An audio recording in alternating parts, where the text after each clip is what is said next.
What's up guys, it's your boy Mr. K back with another video. Hope you're all doing well. Today we'll be reviewing the MacBook 2015 in 2021 to see if it's still worth it. Just a quick disclaimer, this will not be a detailed review because there's hundreds and thousands of detailed reviews out there. This is just for you guys to see if this MacBook is still worth it in 2021. I'll be sectioning this video into 4 parts: specs, pros, cons, and then my overall conclusion. But before I get into the main video, I'd just like to say please consider liking, subscribing, and supporting the channel. My goal by the end of the year is 250 subscribers, and I really appreciate if you guys can make that happen.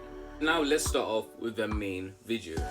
This device is priced at £350 to £600, so it is actually now a mid-range computer. The resolution of the camera on this system that you can use for FaceTime, Microsoft Teams, and anything along those lines is 720p, which is decent for a computer. It has 11 hours of general web surfing and 10 hours and 9 hours of strenuous work, such as playing games or something like that. Just a quick heads up, I'm going to get a little nerdy in a few seconds, so if you're not too interested in the specs of this device, if you've already seen that, skip ahead about 1 minute. It has a Retina display and it has Intel Iris graphics of 6100, and for the RAM of this device it has 16 gigabytes of 1866 Hz of LPDDR3. For the RAM, so this is actually a fairly fast system. It has a Core i5 processor. For the resolution of this device, it has 2304 by 1440, and it has 226 pixels per inch. But just something that I just wanted to reference about this computer is old, so it does have the USB ports that have been removed. This is just something cool, and it's just a blast from the past really.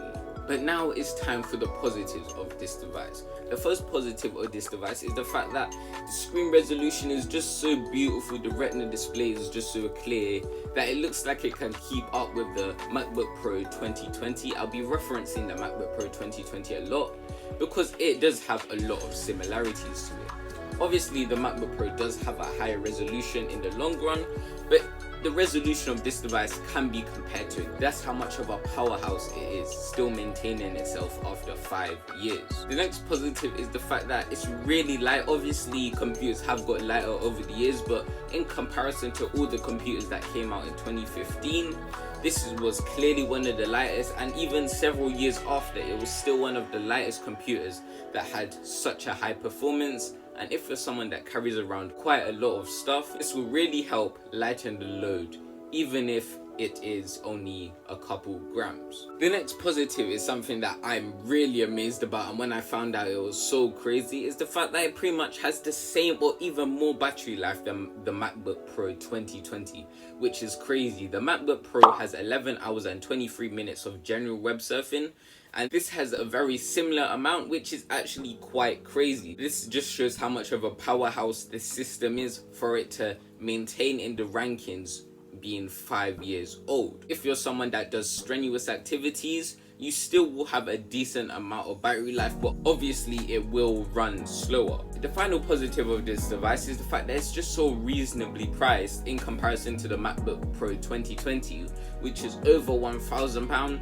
This is so much less and has pretty much the same performance. Obviously it is slightly slower, but if you're someone that doesn't worry too much about performance and you're only using Word documents, PowerPoints, and stuff where time won't really concern you that much, this would be practically a steal.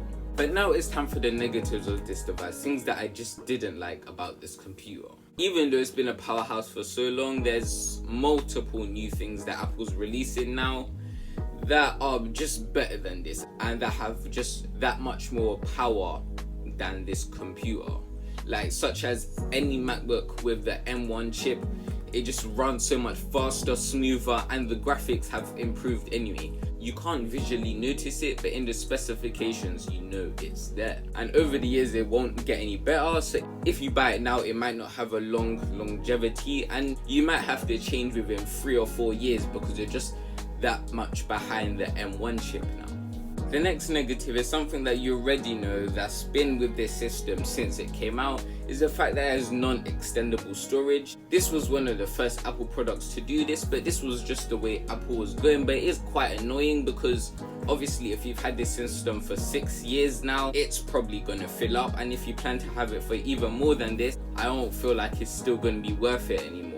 But obviously there is ways around it. Since it has so much USB ports, you can always plug in an external storage and transfer it that way, so you can still maintain the storage. But obviously that's another purchase on top of your £600 computer, which some people may not want to do.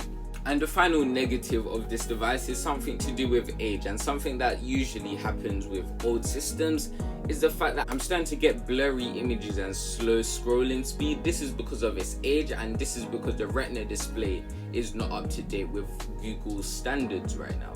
So this is something that usually happens, and it's only going to get slower year by year since the updates keep coming out and images just get that much more detailed and just have that much more pixel depth. But yeah, that was my review, and now it's time for the conclusion. In conclusion, I recommend this computer, but the only way I would purchase it if it is on the lower end of the price listings. I wouldn't spend more than £400 on this computer due to the fact that it is going further and further out of date, and it's not going to get any newer, and the M1 chip is taking over its position. Personally, if I were to buy this computer, I would maximum have it for 2 years, because it will start to get annoyingly slow where it starts to cause problems, and I would like to sell it just before it loses pretty much all its value. I do understand that it was a powerhouse, but now its seat has been taken by the M1 MacBook Pros. But that was my review. As I said, it wasn't a detailed review because there was no need. There's hundreds and thousands of videos about this computer out already. But yeah, hope you enjoyed. Consider liking, subscribing. Any comments, just put them down below. And yeah, bye.